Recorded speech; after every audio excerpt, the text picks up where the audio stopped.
Diabetes के बारे में आप लोग काफ़ी कुछ तो जानते ही होंगे, क्योंकि ये एक ही बहुत आजकल जो है वो एक कॉमन बीमारी हो गई है। डायबिटीज़ या मधुमेह तब कहा जाता है जब हमारे रक्त में या ब्लड में शुगर की मात्रा जो है वो नॉर्मल से अधिक हो जाती है। नॉर्मली इसकी जो वैल्यू होती है शुगर की, वो फास्टिंग होती है 70 से 110 मिलीग्राम प्रतिशत, और खाने के 2 घंटे के बाद की होती है 120 से 140 मिलीग्राम प्रतिशत। जब इसका स्तर इससे ऊपर हो जाता है तो पेशेंट को कहा जाता है कि वो डायबिटिक है।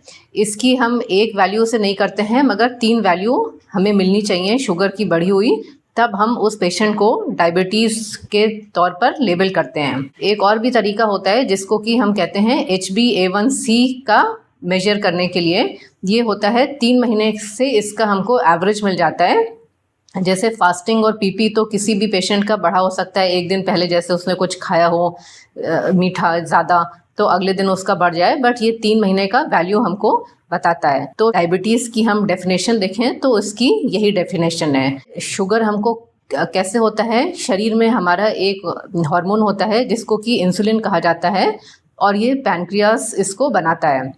तो जब हमारे शरीर में या तो इंसुलिन की मात्रा कम बनती है या किसी कारण से इंसुलिन का प्रयोग कायदे से नहीं हो पाता है, और इंसुलिन का काम क्या होता है कि वो जो हमारे रक्त में या ब्लड में ग्लूकोज होता है वो सेल्स जो होती हैं उसको लेने में मददगार करता है, और इसी जो ग्लूकोज है उससे हमारे शरीर में एनर्जी या ऊर्जा बनती है।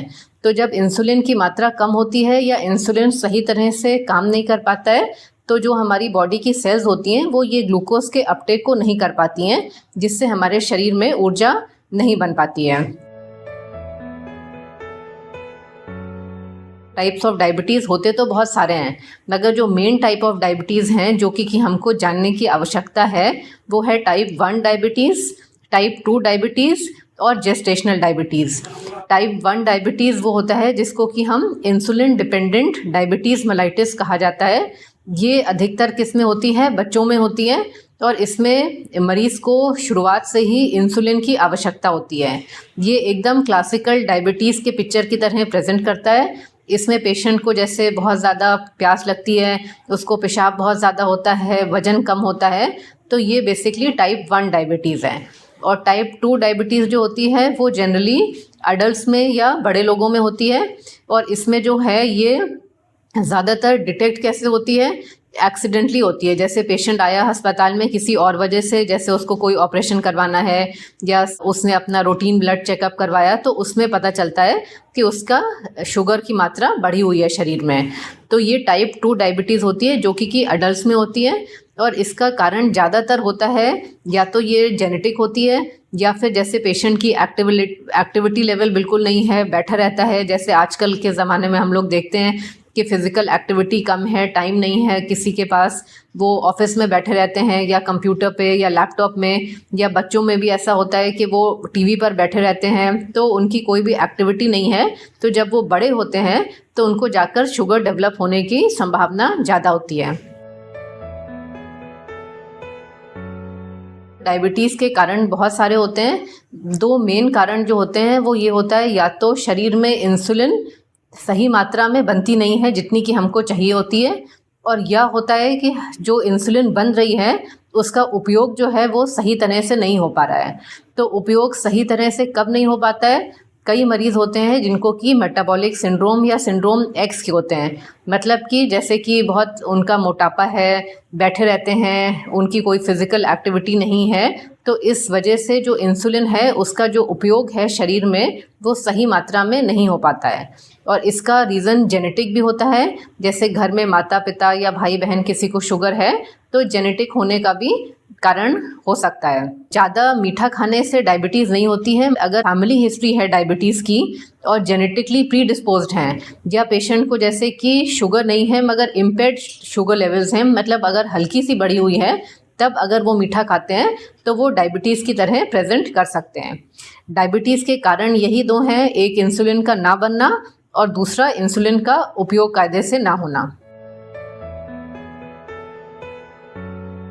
डायबिटीज़ के लक्षण होते हैं जैसे कि प्यास बहुत ज़्यादा लगना, भूख बहुत ज़्यादा लगना, पेशाब बहुत ज़्यादा आना, वज़न कम होना, थकावट होना, कोई भी अगर चोट लग जाए जैसे तो वो ठीक ना होना, ये सब लक्षण होते हैं। मगर बहुत लोग ऐसे होते हैं जिनमें कि कोई भी लक्षण ना होने पर भी डायबिटीज़ होती है। और ये कैसे पता चलता है? जैसे जब मरीज़ अस्पताल आया तो उसका रूटीन चेकअप हुआ तो उसमें पता चला।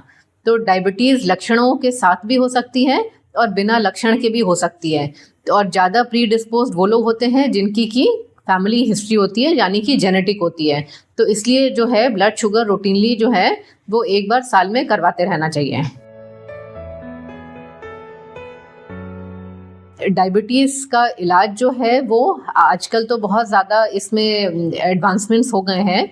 और बेसिकली जो डायबिटीज़ का इलाज होता है वो ओरल मेडिसिन्स भी होती हैं, इंसुलिन भी होती है, और बहुत एंड स्टेज में पैनक्रियाटिक ट्रांसप्लांटेशन भी होता है। तो ओरल मेडिसिन्स में अगर हम देखें तो बहुत सी नई दवाइयाँ भी आई हैं जिससे कि मरीज़ों को बहुत ज़्यादा अच्छा फ़ायदा होता है। और इंसुलिन भी अलग अलग तरह की हैं। पहले इंसुलिन ऐसी होती थी खाली कि अगर उसको लें और तुरंत खाना नहीं खाएं तो शुगर लेवल एकदम कम हो जाते थे। अब अनेक प्रकार की इंसुलिन आई हैं और काफ़ी ऐसी इंसुलिन्स भी हैं जो कि पूरा 24 घंटा एक्ट करती हैं। कुछ ऐसे इंजेक्शन भी हैं या कुछ ऐसी दवाइयाँ भी हैं जो हफ्ते में एक बार भी दी जा सकती हैं। ये सब आपको जो है ये डॉक्टरी परामर्श के बाद ही इलाज शुरू होता है, और जो दवा जिस मरीज़ के लिए सूट करती है उसको उस हिसाब से दवा दी जाती है। इंसुलिन जो है वो डायबिटीज़ के इलाज में एक बहुत ही महत्वपूर्ण साधन है। इसको लेकर जनरल पब्लिक में बहुत ही ज़्यादा मिसनॉमर है, मतलब कि गलत धारणाएं हैं, जो कि कुछ लोग ये समझते हैं कि अगर एक बार इंसुलिन शुरू करी जाएगी तो ज़िंदगी भर इंसुलिन चलेगी। या कुछ लोग ये समझते हैं कि इंसुलिन जो है वो सबसे आखिरी इलाज है, और अगर इंसुलिन शुरू करी जा रही है तो अब इसके बाद कोई और इलाज नहीं है और उनका अंत है। मगर ऐसा कुछ भी नहीं है। और अगर हम देखें तो इंसुलिन जो है, जो चीज़ हमारे शरीर में नहीं बन रही है उसी चीज़ को हम बाहर से रिप्लेस कर रहे हैं। तो सबसे बेस्ट जो ट्रीटमेंट है डायबिटीज़ का वो इंसुलिन है। मगर मरीज़ जो है वो सुई लगाने से डरता है। अगर हम प्रॉपर काउंसलिंग करते हैं पेशेंट को तो डायबिटीज़ के लिए इंसुलिन एक बहुत ही महत्वपूर्ण और सही इलाज है, क्योंकि इसका पहले तो ये जो चीज़ शरीर में नहीं है उसको हम बाहर से सप्लीमेंट कर रहे हैं। दूसरा, इंसुलिन का कोई भी साइड इफ़ेक्ट नहीं है। बाकी कुछ भी हम दवाई देंगे तो जैसे मरीज़ का पेट फूलना, उसको कॉन्स्टिपेशन की या पतले दस्त होने की प्रॉब्लम या और कोई साइड इफ़ेक्ट हो सकता है, बट इंसुलिन ही एकमात्र ऐसा इलाज है जिसकी वजह से कोई भी साइड इफ़ेक्ट नहीं होता है। और इंसुलिन से शुगर जो है वो कंट्रोल बिल्कुल कायदे से हो जाती है, और उसकी डोज़ हम बड़ी आसानी से कम ज़्यादा कर सकते हैं। और आजकल जो इंसुलिन है वो पहले की तरह की नहीं है। आजकल इंसुलिन की थेरेपी में बहुत ज़्यादा एडवांसमेंट्स हैं। ऐसा भी नहीं है कि इंसुलिन अगर हम देते हैं तो एकदम से शुगर लेवल कम हो जाती है, या हमको खाने के तुरंत पहले लगानी है। और लगाने में कोई दिक्कत है क्योंकि इंसुलिन की पेन डिवाइसेस जो हैं वो इतनी अच्छी हैं कि सुई जो यूज़ होती है वो इतनी पतली होती है कि पता भी नहीं चलता है कि कैसे इंसुलिन लग रही है। अगर शुरुआत में ही शुगर लेवल्स बहुत हाई होते हैं तो हम इंसुलिन से जब शुरू करते हैं तो पेशेंट का लॉन्ग टर्म जो डायबिटीज़ कंट्रोल है वो बहुत अच्छा हो जाता है। दूसरी चीज़ होती है जैसे कि जेस्टेशनल डायबिटीज़ है, या जैसे मैंने बताया कि प्रेगनेंसी में डायबिटीज़ है, तो इसमें इंसुलिन का बहुत अच्छा उपयोग होता है। जैसे पेशेंट को किसी सर्जरी कोई उसकी सर्जरी होनी है तो इसमें हम शुगर कंट्रोल बहुत अच्छा इंसुलिन से कर लेते हैं, फिर बाद में उसको दवाइयों पर शिफ्ट कर लेते हैं। तो बहुत सारी ऐसी भी सिचुएशंस होती हैं या परिस्थितियाँ होती हैं जब हम पेशेंट को इंसुलिन देते हैं। तो ये जो धारणा है कि इंसुलिन आखिरी इलाज है, ऐसा नहीं है। और इंसुलिन एक बहुत ही अच्छा इलाज है शुगर में। डायबिटीज़ का कंट्रोल करने के 3 तरीके होते हैं। सबसे पहले तीनों ही जो हैं वो बहुत ज़रूरी हैं। कुछ लोग समझते हैं कि खाली अगर हम दवाई खा लेंगे तो हमारी शुगर कंट्रोल हो जाएगी या डायबिटीज़ कंट्रोल हो जाएगी, तो ऐसा नहीं होता है। तीनों ही चीज़ें जो हम बता रहे हैं वो सब ज़रूरी हैं और बराबर मात्रा में ज़रूरी हैं। जैसे सबसे पहले पेशेंट का जो आहार है, मतलब जो डाइट है, वो बिल्कुल प्रॉपर होनी चाहिए।